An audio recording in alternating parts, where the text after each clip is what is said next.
Sulat sa mga Hebreo, ika-11 kabanata. Ang pananampalataya ay pagtitiwala na mangyayari ang ating inaasahan at katiyakan tungkol sa mga bagay na hindi nakikita. Kinalugdan ng Diyos ang mga tao noong una dahil sa kanilang pananampalataya sa Kanya. Dahil sa pananampalataya, naunawaan natin na ang sanlibutan ay nilalang sa pamamagitan ng salita ng Diyos, at ang mga bagay na nakikita ay mula sa mga hindi nakikita. Dahil sa pananampalataya sa Diyos, si Abel ay nag-alay ng mas mabuting handog kaysa sa inihandog ni Cain.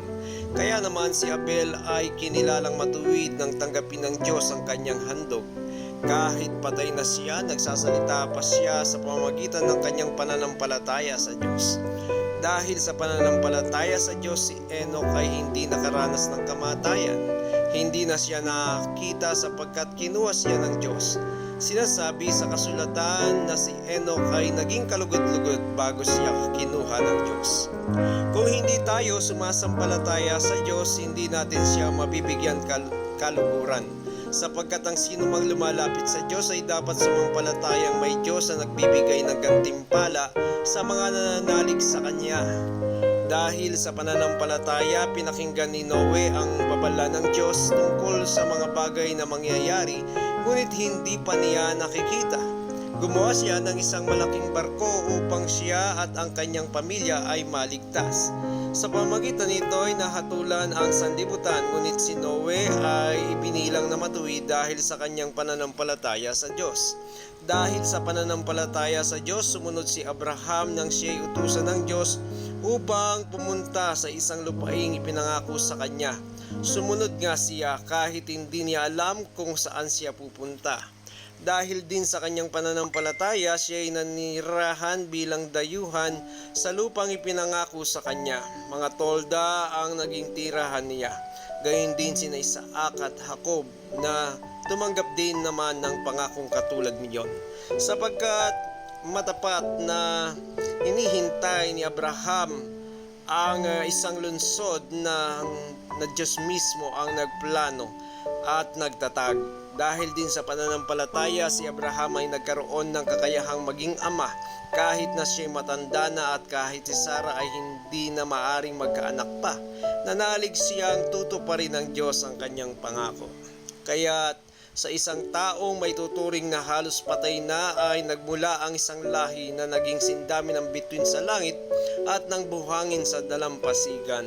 Silang lahat ay namatay na may pananampalataya sa Diyos. Hindi nila nakamtan ang mga ipinangako ng Diyos, ngunit natanaw nila iyon mula sa malayo. Kinilala nilang sila'y mga dayuhan lamang at nangingibang bayan dito sa lupa. Pinapakilala ng mga taong nagsasalita ng gayon na naghahanap pa sila ng sariling bayan. Kung ang mahal nila ay ang lupaing kanilang pinanggalingan, may pagkakataon pa sana silang makabalik doon. Ngunit ang hinahangad nila ay isang lungsod na higit na mabuti, ang lungsod na nasa langit. Kaya naman hindi kinahiya ng Diyos na siya'y tawaging Diyos nila, sapagkat sila'y ipinaghanda niya ng isang lungsod. Nang sumukin ng Diyos si Abraham, pananampalataya din ang nagudyok sa kanya na ialay si Isaac bilang handog sa Diyos. Buong puso niyang inihandog ang kaisa-isa niyang anak, gayong ipinangako sa kanya ng Diyos na kay Isaac magmumula ang magiging lahi niya. Naniwala siya na kaya ng Diyos na bumuhay ng patay, kaya't sa patalinghagang pangusap na ibalik nga sa kanya si Isaac mula sa mga patay. Dahil sa pananampalataya sa Diyos, iginawad ni Isaac kina Jacob at Esau ang pagpapala para sa inaharap. Dahil sa pananampalataya sa Diyos, iginawad ni Jacob ang pagpapala sa dalawang anak ni Jose bago siya namatay. humawak siya sa kanyang tungkod at sumamba sa Diyos. Dahil sa pananampalataya sa Diyos, sinabi ni Jose nang siya'y malapit ng mamatay na makakaalis sa Ehipto ang mga Israelita at ipinagbilin sa kanila na dalhin ang kanyang mga buto sa kanilang pag-alis. Dahil sa pananampalataya sa Diyos, ang mga magulang ni Moises ay hindi natakot na sumuway sa utos ng hari. Nang makita nilang maganda ang sanggol, itinago nila ito sa loob ng 3 buwan.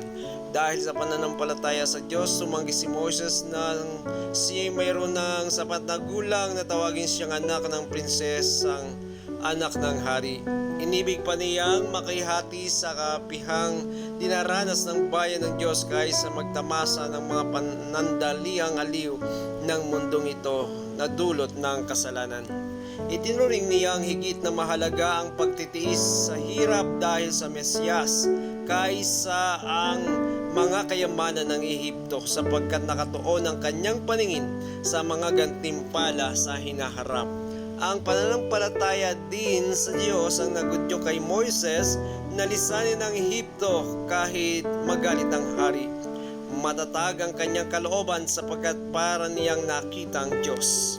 Dahil din sa pananampalataya na iyan, itinatag niya ang Paskwa at iniutos sa mga Israelita na pahiran ng dugo ang pintuan ng kanilang mga bahay upang huwag patayin ng anghel na mamumuksa ang kanilang mga panganay. Dahil sa pananampalataya sa Diyos, nakatawid ang mga Israelita sa dagat na pula na parang lumalakad sa tuyong lupa, samantalang nalunod naman ang mga Ehipsyo nang ang mga ito'y tumawid.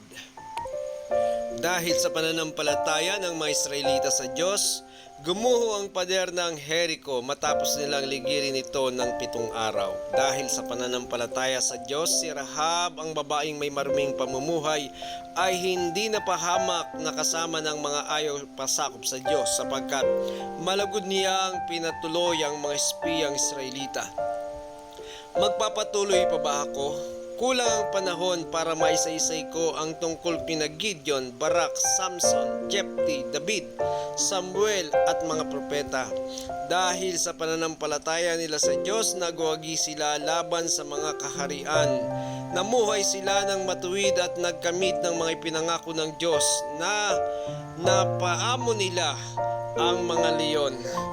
Napatay ang naglalagablab na apoy at nakaligtas sila sa tiyak na kamatayan.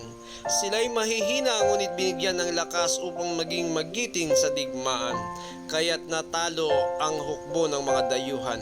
Dahil sa pananampalataya sa Diyos, ibinalik sa ilang mga babae ang kanilang mga mahal sa buhay na namatay matapos ang mga ito'y buhayin muli. May mga tumangging sila'y palayain sapagkat pinili nila ang mamatay sa pahirap upang sila'y muling buhayin at magtamo ng mas mabuting buhay. Mayroon namang hinamak at hinagupit at mayroon ding ibinilanggong nakakadena. Ang iba naman ay pinagbabato, nilagari sa 2 at pinatay sa tabak. Ang iba ay nagdamit ng balat ng tupa at kambing. Ang iba ay namulubi, inapi at pinagmalupitan. Hindi karapat dapat sa kanila ang daigdig. Nagpagala-gala sila sa mga ilang at kabundukan. Nagtago sila sa mga yungib at lungga sa lupa. At dahil sa kanilang pananampalataya sa Diyos, nag-iwan sila ng isang kasaysayang hindi makakalimutan kailanman.